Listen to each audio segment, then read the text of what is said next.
ओम शांति। आज 30 जनवरी 2022 है और आज के बाबा के अव्यक्त रूप से चले हुए मधुर महावाक्यों को स्पष्ट करेंगी आदरणीय आशा दीदी। ओम शांति दीदी। ओम शांति। बाबा ने कहा, सारे ज्ञान का सार स्मृति। और ये मुरली है 2 जनवरी 1990 का रिवाइज कोर्स। 1990। आज समर्थ बाप अपने चारों ओर के सर्व समर्थ बच्चों को देख रहे हैं। हर एक समर्थ बच्चा अपनी समर्थी प्रमाण आगे बढ़ रहे हैं। इस समर्थ जीवन अर्थात सुखमय श्रेष्ठ सफलता संपन्न अलौकिक जीवन का आधार क्या है? आधार है एक शब्द, स्मृति। वैसे भी सारे ड्रामा का खेल है ही विस्मृति और स्मृति का। इस समय स्मृति का खेल चल रहा है। फिर बाबा ने कहा, बाप दादा ने आप ब्राह्मण आत्माओं को परिवर्तन किस आधार पर किया? सिर्फ स्मृति दिलाई कि आप आत्मा हो, न कि शरीर। इस स्मृति ने कितना अलौकिक परिवर्तन कर लिया। सब कुछ बदल गया ना। मानव जीवन की विशेषता है स्मृति। बीज है स्मृति, जिस बीज से वृत्ति, दृष्टि, कृति, सारी स्थिति बदल जाती है। इसलिए गाया जाता है, जैसी स्मृति वैसी स्थिति।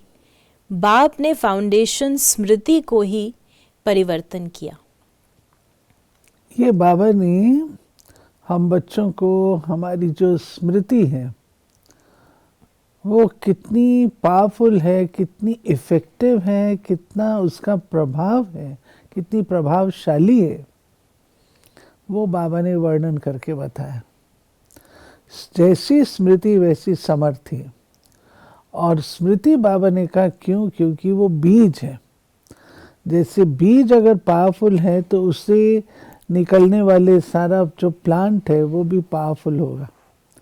तो ये बाबा ने हम बच्चों को स्मृति का महत्व बताया कि हमारी स्मृति की क्वालिटी कितनी अच्छी होनी चाहिए। जब फाउंडेशन श्रेष्ठ हुआ तो स्वतः ही पूरी जीवन श्रेष्ठ हो गई। कितनी छोटी सी बात का परिवर्तन किया कि तुम शरीर नहीं आत्मा हो। इस परिवर्तन होते ही आत्मा मास्टर सर्वशक्तिवान होने के कारण स्मृति आते ही समर्थ बन गई। अब ये समर्थ जीवन कितना प्यारा लगता है। स्वयं भी स्मृति स्वरूप बने और औरों को भी ये स्मृति दिलाकर क्या से क्या बना देते हो। इस स्मृति से संसार ही बदल लिया। ये ईश्वरीय संसार कितना प्यारा है। चाहे सेवा अर्थ संसारी आत्माओं के साथ रहते हो, लेकिन मन सदा अलौकिक संसार में रहता है। इसको ही कहा जाता है स्मृति स्वरूप। कोई भी परिस्थिति आ जाए, लेकिन स्मृति स्वरूप आत्मा समर्थ होने कारण परिस्थिति को क्या समझती है? ये तो खेल है, कभी घबराएगी नहीं। भल कितनी भी बड़ी परिस्थिति हो, लेकिन समर्थ आत्मा के लिए मंजिल पर पहुंचने के लिए ये सब रास्ते के साइड सीन अर्थात रास्ते के नज़ारे हैं। साइड सीन्स तो अच्छी लगती है ना, खर्चा करके भी साइड सीन देखने जाते हैं। यहाँ भी आजकल आबू दर्शन करने जाते हो ना, अगर रास्ते में साइड सीन न हो तो वो रास्ता अच्छा लगेगा? बोर हो जाएंगे। ऐसे स्मृति स्वरूप समर्थ स्वरूप आत्मा के लिए परिस्थिति कहो, पेपर कहो, विघ्न कहो, प्रॉब्लम्स कहो, सब साइड सीन्स हैं। स्मृति में जो स्मृति स्वरूप आत्मा है, और स्मृति में बहुत सारी चीज़ें आती हैं। अपना पार्ट याद आता है, रोल याद आता है, मैं किसकी संतान हूँ याद आता है, स्वमान याद आते हैं। स्मृति में अपनी कर्तव्यों की भी स्मृति होती है और अपनी विशेषताओं की, गुणों की, ये भी सब स्मृतियाँ हैं। तो जितना आत्मा स्मृति स्वरूप है, स्मृति स्वरूप को हमको थोड़ा विस्तार से समझना होगा केवल मैं आत्मा ज्योति बिंदु और परमात्मा ज्योति बिंदु उतने तक ही नहीं है, परंतु उसके साथ साथ और जो स्मृतियाँ जुड़ी हुई हैं हमारी, उन सब स्मृतियों के स्वरूप होना, स्मृति होना काफ़ी नहीं है, लेकिन स्मृति स्वरूप होना वो ज़रूरी है। जब व्यक्ति स्मृति स्वरूप होता है तब उसके आगे कोई भी बात भारी नहीं होती है। तो बाबा ने कहा, स्मृति में है कि ये मंजिल के साइड सीन्स अनगिनत बार पार की है, नथिंग न्यू। इसका भी फाउंडेशन क्या हुआ? स्मृति। अगर ये स्मृति भूल जाती अर्थात फाउंडेशन हिला तो जीवन की पूरी बिल्डिंग हिलने लगती। आप तो अचल हो ना। सारी पढ़ाई के चारों सब्जेक्ट्स का आधार भी स्मृति है। सबसे मुख्य सब्जेक्ट है याद। याद अर्थात स्मृति, मैं कौन, बाप कौन। दूसरी सब्जेक्ट है ज्ञान। रचता और रचना का ज्ञान मिला। उसका भी फाउंडेशन स्मृति दिलाई कि अनादि क्या हो और आदि क्या हो और वर्तमान समय क्या हो। ब्राह्मण सो फरिश्ता, फरिश्ता सो देवता। और भी कितनी स्मृतियाँ दिलाई हैं, तो ज्ञान की स्मृति हुई ना। तीसरी सब्जेक्ट है दिव्य गुण। दिव्य गुणों की भी स्मृति दिलाई कि आप ब्राह्मणों के ये दिव्य गुण हैं। गुणों की लिस्ट भी स्मृति में रहती है, तब समय प्रमाण उस गुण को कार्य में, कर्म में लगाते हो। कोई समय स्मृति कम होने से क्या रिजल्ट होती है? समय पर गुण यूज नहीं कर सकते हो। जब समय बीत जाता है फिर स्मृति में आता है कि ये नहीं करना चाहता था लेकिन हो गया, आगे ऐसा नहीं करेंगे। तो दिव्य गुणों को भी कर्म में लाने के लिए समय पर स्मृति चाहिए। अभी अभी ऐसे अपने पर भी हंसते हो, वैसे भी कोई बात व कोई चीज़ समय पर भूल जाती है तो उस समय क्या हालत होती है? चीज़ है भी लेकिन समय पर याद नहीं आती तो घबराते हो ना। ऐसे ये भी समय पर स्मृति न होने के कारण कभी कभी घबरा जाते हो। तो दिव्य गुणों का आधार क्या हुआ? सदा स्मृति स्वरूप। निरंतर और नेचुरल दिव्य गुण सहज हर कर्म में, कार्य में लगता रहेगा। और चौथी सब्जेक्ट भी बाबा ने बतलाई। चौथी सब्जेक्ट है सेवा।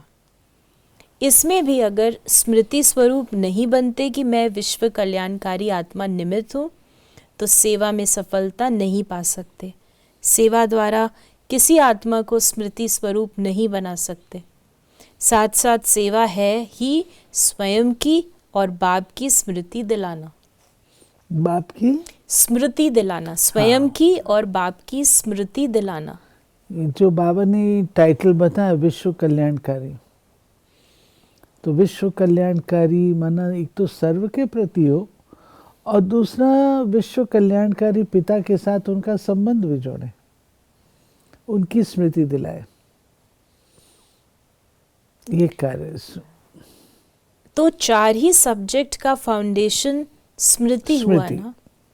सारे ज्ञान के सार का एक शब्द हुआ स्मृति। इसलिए बाप दादा ने पहले से ही सुना दिया है कि लास्ट पेपर का क्वेश्चन भी क्या आने वाला है? लंबा चौड़ा पेपर नहीं होना है, एक ही क्वेश्चन का पेपर होना है और एक ही सेकंड का पेपर होना है। क्वेश्चन कौन सा होगा? नष्टो मोहा स्मृति स्वरूप। क्वेश्चन भी पहले से ही सुन लिया है ना, फिर तो सभी पास होने चाहिए। सभी नंबर 1 पास होंगे या नंबर वार पास होंगे? बाबा बच्चों से पूछ रहे हैं कि सब कुछ तो तुमको एक्सप्लेन कर दिया, सब कुछ स्पष्ट कर दिया, उसके बावजूद भी नंबर वाइज हो जाते हैं। डबल विदेशी किस नंबर में पास होंगे? नंबर 1 बच्चों ने कहा। तो बाबा ने कहा तो माला को ख़त्म कर दें या अलग माला बना दें? उमंग तो बहुत अच्छा है। डबल फॉरेनर्स को विशेष चांस है। लास्ट सो फास्ट जाने का ये मार्जिन है।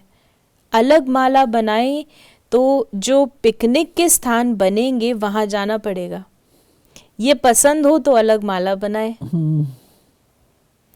आप लोगों के लिए माला में आने की मार्जिन रखी है, आ जाएंगे। क्योंकि सवाल पूछते हैं ना कि माला में 108 और हम तो इतना देरी से आए हैं, तो हमारा चांस कहाँ आएगा। तो बाबा कहते मैं लड़ियाँ बना दूंगा, लेकिन तुम पुरुषार्थ करो। सभी टीचर्स तो स्मृति स्वरूप है ना, चारों ही सब्जेक्ट में स्मृति स्वरूप। मेहनत का काम तो नहीं है ना। टीचर्स का अर्थ ही है अपने स्मृति स्वरूप फीचर्स से औरों को भी स्मृति स्वरूप बनाना। आपके फीचर्स ही औरों को स्मृति दिलाएं कि मैं आत्मा हूँ। मस्तक में देखें ही चमकती हुई आत्मा व चमकती हुई मणि। जैसे सांप की मणि देख करके सांप की तरफ कोई का ध्यान नहीं जाएगा, मणि की तरफ जाएगा। ऐसे अविनाशी चमकती हुई मणि को देख देह भान स्मृति में नहीं आए, अटेंशन स्वतः ही आत्मा की तरफ जाए। टीचर्स इसी सेवा के निमित्त हो।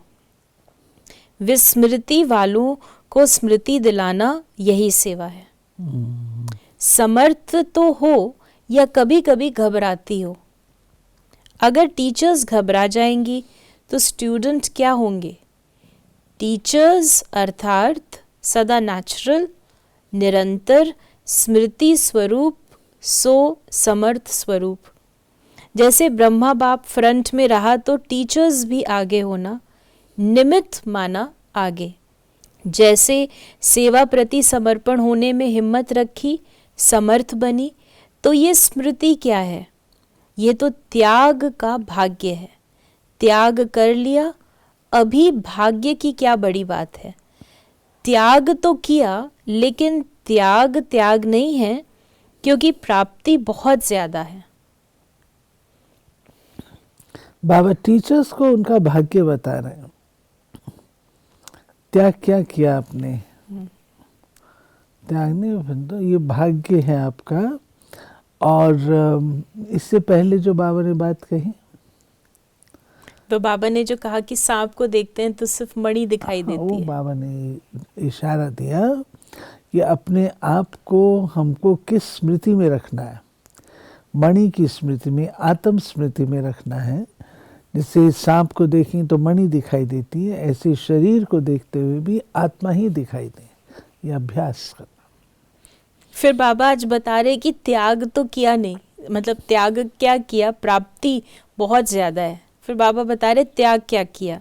सिर्फ सफ़ेद साड़ी पहनी, वो तो और भी ब्यूटीफुल बन गई, फरिश्ते परियां बन गई हो, और क्या चाहिए।